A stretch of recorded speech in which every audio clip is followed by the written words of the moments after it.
আজকে যে প্রোডাক্টটি নিয়ে এসেছি তার নাম নেপ্রোক্স প্লাস 500 mg ট্যাবলেট।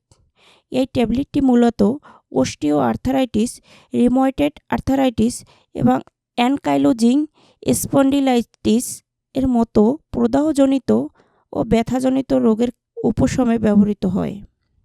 এখন আপনাদের প্রশ্ন থাকতে পারে, osteo arthritis, rheumatoid arthritis, ankylosing spondylitis আসলে কী? চলুন সংক্ষেপে জেনে নেওয়া যাক। তাহলে এই ট্যাবলেটটি সম্পর্কে আপনাদের ধারণা আরও পরিষ্কার হবে।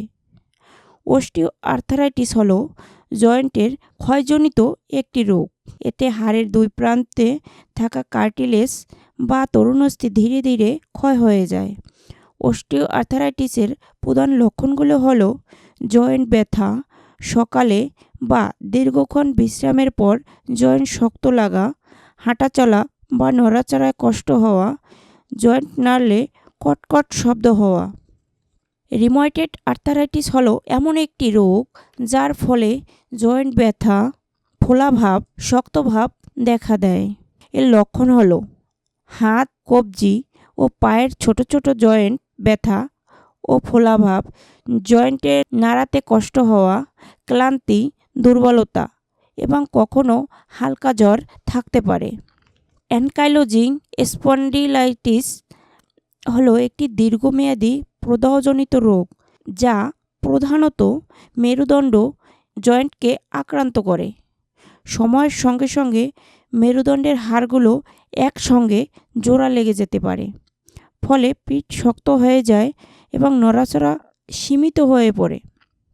আর এ সকল রোগের ক্ষেত্রে নেপ্রোক্স প্লাস 500 ট্যাবলেটটি ব্যবহার করা হয়। এবার জেনে নেওয়া যাক এই ট্যাবলেটটি কিভাবে আপনারা সেবন করবেন। প্রাপ্তবয়স্ক অর্থাৎ 18 বছরের বেশি বয়সীদের ক্ষেত্রে দৈনিক 2 বার সকাল বিকাল খাবার 30 মিনিট পূর্বে আপনারা সেবন করতে পারেন। এই ট্যাবলেট সেবনের ফলে কিছু পার্শ্ব প্রতিক্রিয়া দেখা দিতে পারে, যেমন ডায়রিয়া, পেট ব্যথা, পেট ফাঁপা, বমি বমি ভাব, বদহজম। গর্ভাবস্থায় ও স্তন্যদানকালীন সময়ে চিকিৎসকের পরামর্শ ছাড়া এই ঔষধ ব্যবহার করা উচিত নয়। এই ট্যাবলেটটি বাজারজাত করে থাকে এসকেপ ফার্মাসিউটিক্যাল লিমিটেড। এর প্রতি পিসের মূল্য হচ্ছে 15 টাকা করে। এক পাতায় 10টি ট্যাবলেট থাকে। এই ছিল নেপ্রোক্স প্লাস 500 ট্যাবলেট সম্পর্কে সকল তথ্য উপাত্ত। ভিডিওটি যদি আপনাদের ভালো লেগে থাকে তাহলে অবশ্যই একটি লাইক দিন, চ্যানেলটি সাবস্ক্রাইব করুন ও নতুন নতুন স্বাস্থ্য বিষয়ক ভিডিও পেতে পাশে থাকা বেল আইকনটি অন করে রাখুন।